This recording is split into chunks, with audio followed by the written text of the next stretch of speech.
प्यारे बच्चों, नमस्कार। एजुकेशन स्कूल परिवार में आपका स्वागत है।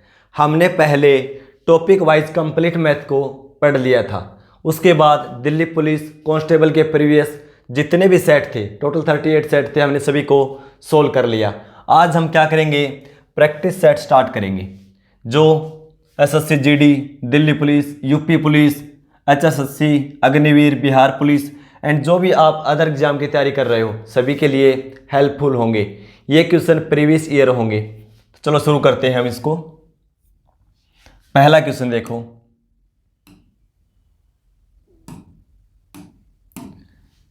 एक व्यक्ति गंतव्य तक पहुंचने के लिए 4 अलग अलग रास्तों से साइकिल चलाता है। इस पूरी यात्रा के दौरान औसत गति ज्ञात कीजिए। भाई औसत गति निकालनी है हमें। कैसे निकालेंगे? कुल तय की गई दूरी बटा में कुल समय। भाई कुल दूरी कितनी तय की और कुल समय कितना दिया। तो देखो दूरी तो हमारे पास है, क्या दे रखी हुई, रास्ते ये है ए बी सी डी। गति क्या रही है, 5 किलोमीटर प्रति घंटा, 3 किलोमीटर प्रति घंटा, 2 किलोमीटर प्रति घंटा और 4 किलोमीटर प्रति घंटा। और दूरी ये तय की इस चाल से उन्होंने। तो कुल समय देख लो पहले कितना है। समय कैसे निकालेंगे? समय हो जाएगा दूरी बटा चाल। दूरी 20 और चाल क्या है 5, तो 20 को 5 से भाग देंगे, समय क्या आएगा 4 घंटे। 15 किलोमीटर दूरी तय करेंगे 3 किलोमीटर प्रति घंटा की चाल से, तो 15 को 3 से भाग दे दो, 5 घंटे। फिर क्या है, चाल 2 किलोमीटर प्रति घंटा और दूरी तय करनी है 10 किलोमीटर, तो 10 को 2 से भाग देंगे 5। और अब जो रास्ता डी है उससे चाल हमारी 4 किलोमीटर प्रति घंटा और दूरी 24 किलोमीटर, तो 24 को 4 से भाग दे देंगे यानी 6 घंटे। तो कुल समय देखो कितना लगा, 4 और 5 9, 9 और 5 14, 14 और 6 20 घंटे का समय लगा कुल। और कुल दूरी कितनी तय की है, 20 और 15 35 और 10 45 और 24 69। ये दूरी तय की टोटल उसने। ठीक है, तो अब क्या बताया था मैंने, औसत चाल निकालने हैं। कुल दूरी कितनी है 69 बटा में कुल समय कितना है 20। ठीक है, अब इसको भाग दे दो, 3 बार में 60 बचेगा 9, दशमलव लगाओ, संख्या हो जाएगी 90। 20 से 4 बार में 80 बचेगा 10, फिर संख्या हो जाएगी 100। 20 से 5 बार में 100, यानी 3.45 किलोमीटर पर आवर की औसत चाल होगी। ऑप्शन पहला ही हो जाएगा। क्वेश्चन नंबर 2 देखो, यदि 5x माइनस 2y अनुपात x माइनस 2y बराबर 9:17 है, तो 9x बटा 13y का मान ज्ञात कीजिए। यहां से पहले हमें x और y की वैल्यू निकालनी होगी। कैसे निकालेंगे देखो, 5x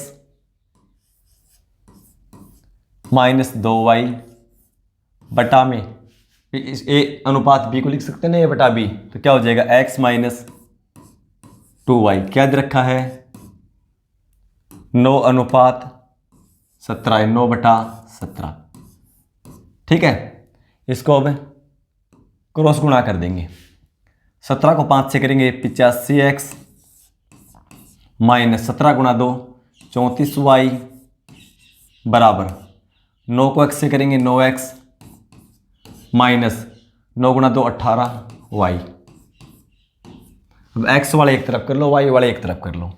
x को इस साइड लेके आएंगे तो क्या हो जाएगा माइनस का ही, तो 9x 85x में से घट जाएगा, क्या बचेगा 76x बराबर 34। इस साइड माइनस का है, उस साइड जाएगा तो ये प्लस का हो जाएगा। और इधर पहले 18 y माइनस का है, तो 34 में से 18 घटा दें, क्या बचेगा 16y। कैंसिल, देखो 4 से हो जाएगा 4 बार में, 4 से 19 बार में। ठीक है, तो अब क्या हो जाएगा, x का मान तो ये होगा और y का मान ये हो जाएगा। ऐसा क्यों होता है देखो, बार बार बताने की जरूरत नहीं है। x इस साइड आएगा तो y भाग में बराबर क्या हो जाएगा 4 बटा में, इस साइड जाएगा तो 19। ये हमें मान पता चल गया। पूछा क्या है फिर, 9x और बटा में 13y का मान पूछा है। तो देखो 9x एक्स का मान कितना है 4, तो 9 गुणा 4, वाई कितना 13, वाई का मान कितना है 19, तो 19 से गुणा कर दो। दोनों प्राइम नंबर है, 13 भी 19 भी, कैंसिल तो होगा नहीं। तो देखो 9 गुणा 4 36 बटा में 19 गुणा 3 57, 5 19 और 5 24, 36 बटा 247, ऑप्शन ए हो जाएगा। ठीक है। क्वेश्चन नंबर 3 देखो, एक डीलर ने एक वस्तु पर 72,000 रुपये के अंकित मूल्य पर 20% की छूट दी। भाई 72,000 रुपये उसका अंकित मूल्य है, 20% की छूट दी और 10% की हानि व्यय की, यानी इसको 20% छूट दिया है, तो क्या हुआ 10% की हानि हुई। अंकित मूल्य पर उसे कितनी छूट देनी चाहिए जिससे उसे वस्तु पर 440 रुपये का लाभ हो। तो सबसे पहले क्या करेंगे, उसका कॉस्ट प्राइस निकालेंगे। देखो कैसे निकालेंगे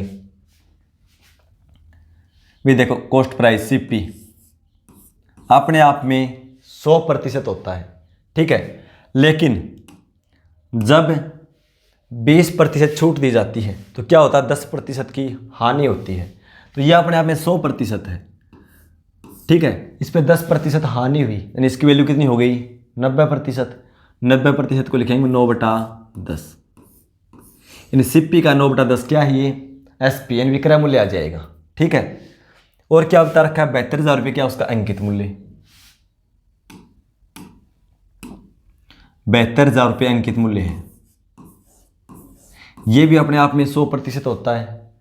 जब इस पर 20% छूट देंगे यानी डिस्काउंट देंगे तो क्या होगा, इसकी वैल्यू 20% कम हो जाएगी, यानी इसकी वैल्यू 80%। 80% को हम लिखेंगे 80/100 यानी 4/5। अब देखो अच्छे से देखो, रटना नहीं बिल्कुल भी। भाई इस पे अंकित मूल्य पे हमने डिस्काउंट घटा दिया तो क्या बच गए विक्रय मूल्य, और हमने कॉस्ट प्राइस में से भी हानि घटा दी, क्या आ गया विक्रय मूल्य। दोनों विक्रय मूल्य है, दोनों को बराबर रखता हूँ, यहाँ से सीपी की वैल्यू आ जाएगी। ठीक है, 9 से कैंसिल करो 80 बार में, यानी 8 72 और 3 0 लगा दो 8,000। ठीक है, 5 से कैंसिल कर दो 16 5 80 और 2 0 लगा दो। अब 10 उस साइड जाएगा तो गुणा में, इधर क्या बचेगा सीपी, तो 16 गुणा 4 64 और 2 0 ये है एक ही, सीपी कितना आ गया 64,000। देखो एसपी विक्रय मूल्य सेलिंग प्राइस क्या है, 440 रुपये का लाभ प्राप्त करना है, तो 440 बढ़ जाएगा, इसमें क्या हो जाएगा 64,440, इस मूल्य पर हमें बेचना होगा। पूछा कि डिस्काउंट कितना देना होगा, छूट कितने देनी होगी, तो छूट देखो क्या करेंगे, अंकित मूल्य में से अंकित मूल्य 72,000 है, इसमें से हम 64,440 घटा देंगे।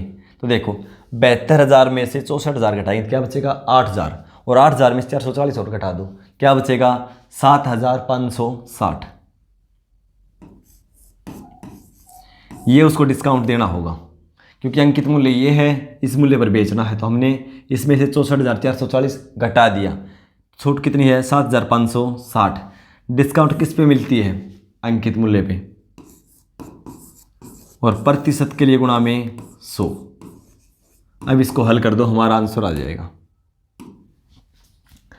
3 0 से 3 0 हटा दो, 2 और 1 है 3, 7 5 12 और 4 18, 7 और 2 9। ठीक है, तो कैंसिल हो जाएगा ये 9 से करेंगे तो 8, 9 से 9 8 72, 3 9 चौके 36, 4 से फिर कर लो, 4 से करेंगे तो 21 और 4 से 2, 21/2 यानी 10.5% की छूट देनी होगी। ठीक है, पहला ही ऑप्शन हो जाएगा। क्वेश्चन नंबर 4 देखो, एक व्यक्ति की आय 95,000 रुपये है और उसका व्यय 75,000 रुपये है। उसकी इनकम तो ये है, उसका खर्च ये है। यदि उसकी आय में 18% और व्यय में यानी खर्च में 12% की वृद्धि होती है तो उसकी बचत में कितने प्रतिशत की वृद्धि होगी। वे देखो इनकम उसकी, और क्या दे रखा है खर्च यानी व्यय और बचत, 3 चीजें हमें सुनने को मिली है। इनकम है कितनी उसकी 95,000। ठीक है, खर्च कितना है 75,000 रुपये। ठीक है भाई, वो कमाता कितना 95,000, खर्च कितना करता है 75,000, कितना बचेगा उसके पास 20,000। भाई बचत कितनी होगी 20,000 तो होगी, क्योंकि दोनों आय के बराबर हो जाएंगे, खर्च और बचत को जोड़ दें तो बराबर होते हैं। ठीक है, ये दोनों बराबर है ना भाई। 95,000 कमाता है, खर्च 75,000 कर दिए तो कितने बचेंगे 20,000। अब आगे देखो क्या बता रखा है, उसकी इनकम कितनी बढ़ती है 18%। भाई इसका 18% हम लास्ट में लगा देंगे जो हमारा आंसर आएगा। ठीक है, इसका 18% और खर्च कितना बढ़ता है 12%, इसका 12%। तो इसका क्या मानेंगे बचत, मान लिया इसका x%। ठीक है, x% कितनी बढ़ती है x%। वे 95 का 18% बराबर 75 का 12% प्लस 20,000 का x%। x की वैल्यू निकाल दो, हमारा आंसर आ जाएगा। तो देखो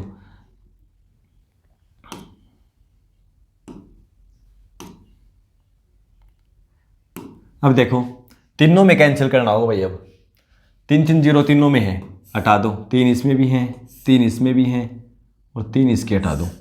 3 0 हमने काट दी। उसके बाद देखो किससे कैंसिल होगा,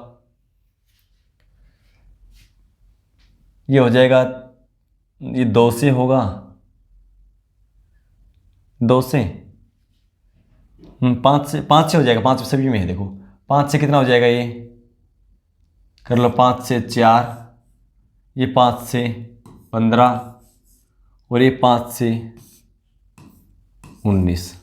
अब 2 से भी कैंसिल हो सकता है भाई, ये 2 से 2, 2 से 6 और 2 से 9। अब कैंसिल नहीं होगा क्योंकि इधर 2 ही बचा है, 2 से ये नहीं होगा। ठीक है, x की वैल्यू निकालो। देखो 19 गुणा 9 171 बराबर 15 गुणा 6 90 प्लस 2x। 90 इस साइड प्लस का, उस साइड जाएगा तो माइनस का, तो 90 घट जाएगा। 171 में से 90 घटा देंगे, यानी 2x बराबर 171 माइनस 90 कितना बचेगा 80 81। x की वैल्यू निकाल दी है तो 2 से भाग दे दो, कितना आ जाएगा 40.5% उसकी बचत बढ़ जाएगी। 40.5 ऑप्शन सी हो जाएगा। क्वेश्चन नंबर 5 देखो, दिव्या ने एक कार 3,50,000 रुपये में खरीदी और 4,35,000 में बेची, उसका लाभ प्रतिशत कितना है। 1 दशमलव स्थान तक बताना भाई। देखो ये तो सिंपल क्वेश्चन है बिल्कुल। 3,50,000 में खरीदी है और 4,35,000 में बेची है। विक्रय मूल्य में से ये क्या है 4,35,000 विक्रय मूल्य सेलिंग प्राइस, और कॉस्ट प्राइस क्या है 3,50,000। इसमें से घटा देंगे, जो विक्रय मूल्य ज़्यादा हो तो लाभ होता है, कितना होगा 0,0,0,5,8 यानी 85,000 रुपये लाभ मिले उसको। लाभ हानि की गणना किस पे करते हैं कॉस्ट प्राइस पे, कितना है 3,50,000 और प्रतिशत के लिए गुणा में 100। देखो नीचे 4 0 पर 5, तो 4 से 4 कैंसिल करो, 2 ये कर लो और 2 ये कर दो। ठीक है, 5 से कैंसिल करो 7 बार में, 5 से 17 5 85 इन 170। 170 को 7 से भाग दे दो भाई, 2 बार में 14 बचेगा 3, 7 चौके 28 बचेगा 2, 7 दूनी 14 बचेगा 6, 7 8 56। 1 अंक तक पूछा है ना, 1 दशमलव स्थान तक सही। तो देखो 1 तक निकालना हमें 24 पॉइंट, दूसरा अंक 5 या 5 से ज़्यादा हो तो पहला अंक बढ़ जाता है। ठीक है, दूसरा अंक 8 है तो क्या हो जाएगा ये 3। 24.3% का क्या होगा लाभ, ऑप्शन सी। क्वेश्चन नंबर 6 में चलो, एक लंबवर्तीय बेलन का व्यास 14 सेंटीमीटर और ऊंचाई 2 सेंटीमीटर है। इसके वक्र पृष्ठीय क्षेत्रफल और संपूर्ण पृष्ठीय क्षेत्रफल का योग ज्ञात कीजिए। पाई का मान 22/7 लेना है। यानी कर्व्ड सरफेस एरिया और टोटल सरफेस एरिया CSA और total surface area total TSA का योग पूछा है। तो देखो बेलन ऐसा ही होता है जो पेन का आकार का, ठीक है। वक्र पृष्ठीय क्षेत्रफल क्या होता है इसके बाहर का। संपूर्ण में क्या है, टॉप और उसके बॉटम का जुड़ जाता है। नीचे और ऊपर क्या होता है, उसका एक वृत्त होता है, ठीक है। तो देखो लंबवर्तीय बेलन का व्यास दे रखा है, तो त्रिज्या निकाल लेंगे। त्रिज्या व्यास की आधी कितनी हो जाएगी यार, 7 हो जाएगी। ऊंचाई हमारे पास है, तो बेलन का वक्र पृष्ठीय क्षेत्रफल क्या होता है 2πRh।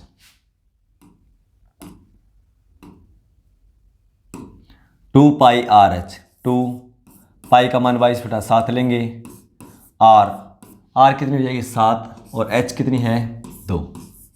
ये क्या आ जाएगा वक्र पृष्ठीय क्षेत्रफल, ठीक है, यानी CSA कर्व्ड सरफेस एरिया, ठीक है।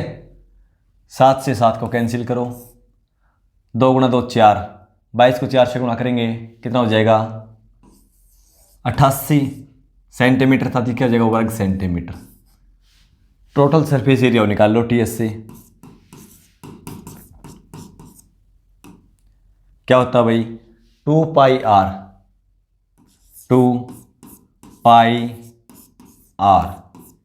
इंटू R का मान तो दे रखा है भाई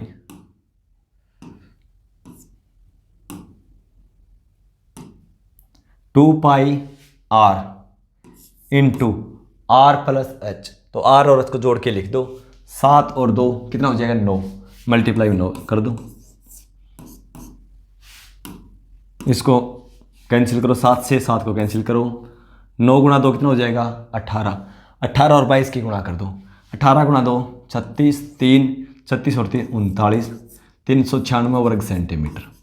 योग पूछा तो दोनों को जोड़ दो, 96 इसमें से 4 इसमें जोड़ दो, क्या हो जाएगा 400, ये बच जाएगा 84, यानी 484 वर्ग सेंटीमीटर क्या हो जाएगा इसका योग, ठीक है। ऑप्शन ए हो जाएगा। क्वेश्चन नंबर 7 पे चलो। एक शहर में भालुओं की जनसंख्या प्रति वर्ष 3% की दर से बढ़ रही है। यदि शहर में भालुओं की वर्तमान जनसंख्या 21,218 है तो 2 वर्ष पूर्व भालुओं की जनसंख्या कितनी थी। 2 वर्ष पहले की बतानी है भाई, ठीक है। तो 2 वर्ष पहले की हमने मान ली कितनी थी x, ठीक है। 3% की दर से बढ़ती है, 3% का मतलब 3/100, यानी 100 के ऊपर 3 बढ़ जाती है, ठीक है। तो कितनी हो जाएगी इसकी 103/100, ठीक है भाई, 100 पे 3 बढ़ जाती है। 2 वर्ष की बात करता है तो अगले वर्ष भी 103/100 हुई जो भी भालुओं की जनसंख्या थी। वर्तमान कितनी हो गई बराबर रख दो इसके 21,218, यहाँ से x का मान निकाल दो।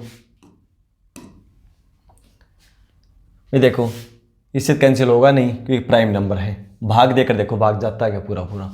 103 से भाग देंगे 2 बार में जाएगा 206, बचेगा 6, संख्या हो जाएगी 618।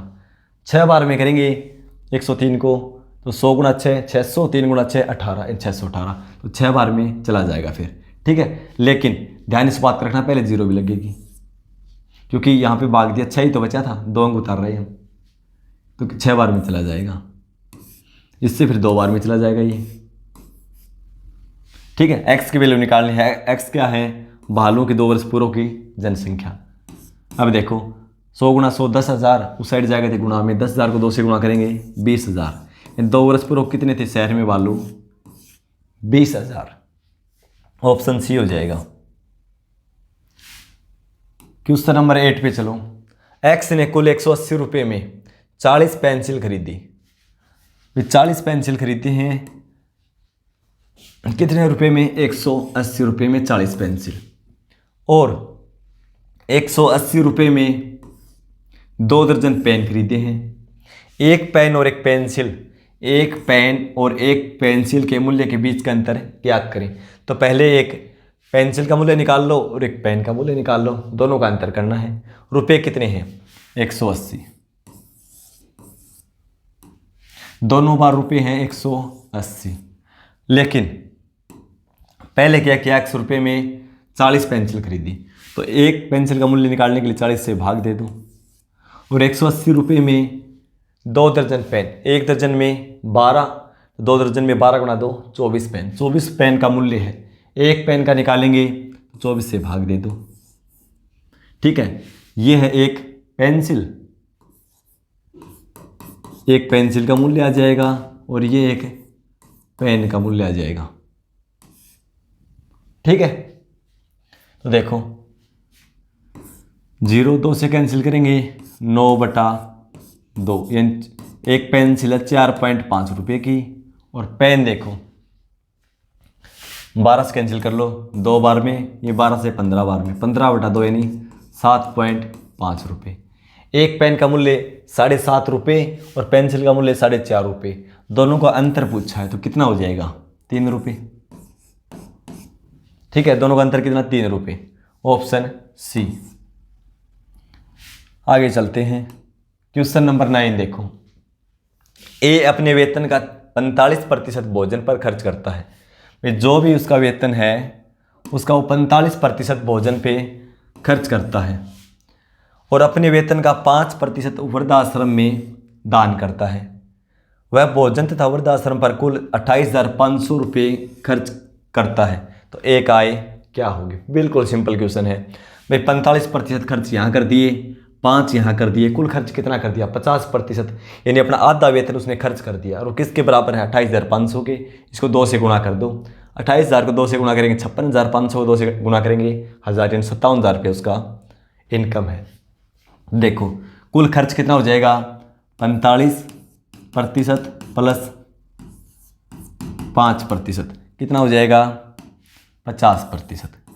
खर्च करता है 50% और 50% खर्च, और खर्च रुपये में कितना दे रखा है? 28,500। 28,500 1% की वैल्यू निकालनी तो 50 से भाग दे दो। इनकम अपने आप में 100% है तो गुणा में 100 कर दो। बाकी सिंपल क्वेश्चन है, मैंने वैसे ही बता दिया था आपको। 0 से 0 कैंसिल करो, 5 से 3 बार में 5 बार में 25 बचेगा, 3 5 7 35, 570। 100 से गुणा कर दो, 57,000 आ जाएगा। ठीक है, वैसे ये चीज़ करने की जरूरत नहीं, बिल्कुल सिंपल क्वेश्चन पूछ रखा है। ठीक है, SSC GD के क्वेश्चन है ये।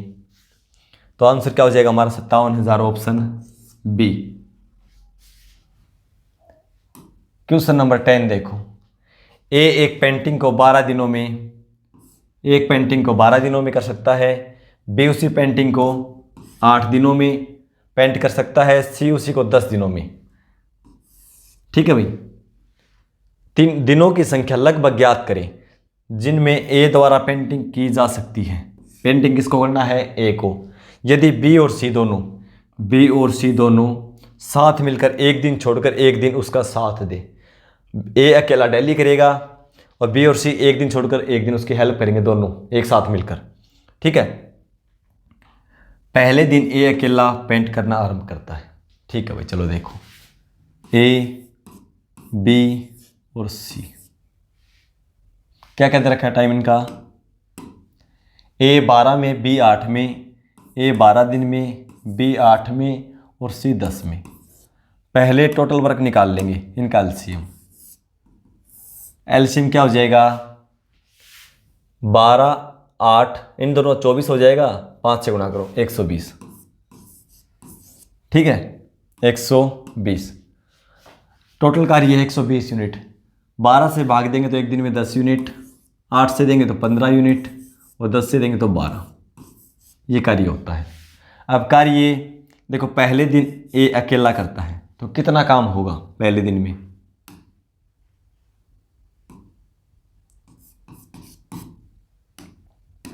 पहले दिन में 10 यूनिट कार्य होगा।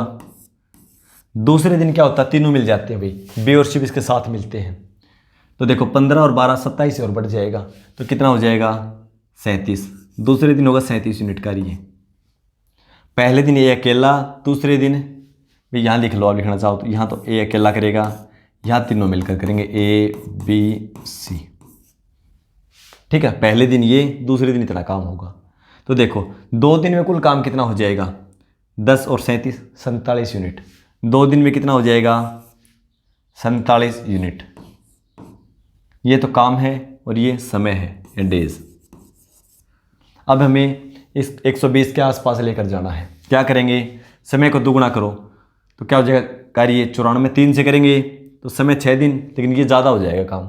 ठीक है, तो देखो क्या करो, इसको 2 से गुणा कर दो, तो इसको भी, काम को भी 2 से गुणा करो, कितना हो जाएगा 94 यूनिट, और ये 4 दिन। लेकिन कार्य कितना 120। 4 दिन काम कर लिया, 5वें दिन बारी किसकी आएगी, एक ही। एक कितना काम करेगा 10 यूनिट, तो कार्य अब कितना हो गया 104 यूनिट, और समय 5 दिन। वैसे ऑप्शन से चला पता चल जाएगा हमें कि 5 एक ही ऑप्शन में है, लेकिन आगे करो कंप्लीट। अब 5 दिन में काम कितना होगा 104 यूनिट। काम कितना बचा हुआ है, 120 में से 104 घटा दो, 16 यूनिट काम बचा है। अब कौन करेगा, तीनों मिलकर करेंगे, तीनों मिलकर 37 यूनिट, तो 37 से भाग दे दो, हमारा आंसर आ जाएगा 5 सही 16/37।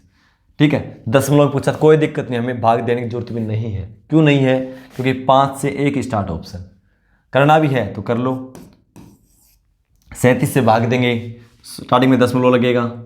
ठीक है, 40 से 4 बार में 160 है, ये हो जाएगा 148, इन 4 बार में जाएगा 5.4 दिन। ठीक है, ऑप्शन ए हो जाएगा। क्वेश्चन नंबर 11 देखो, 5 महिलाएं एक काम को 8 दिनों में पूरा कर सकती हैं, जबकि 8 बच्चे उसी काम को 10 दिन में पूरा कर सकते हैं। 2 महिलाएं और 4 बच्चे काम को कितने दिन में पूरा कर लेंगे। इस क्वेश्चन को सोल्व करके आंसर आप कमेंट बॉक्स में लिखेंगे। मिलते हैं अगली क्लास में, धन्यवाद।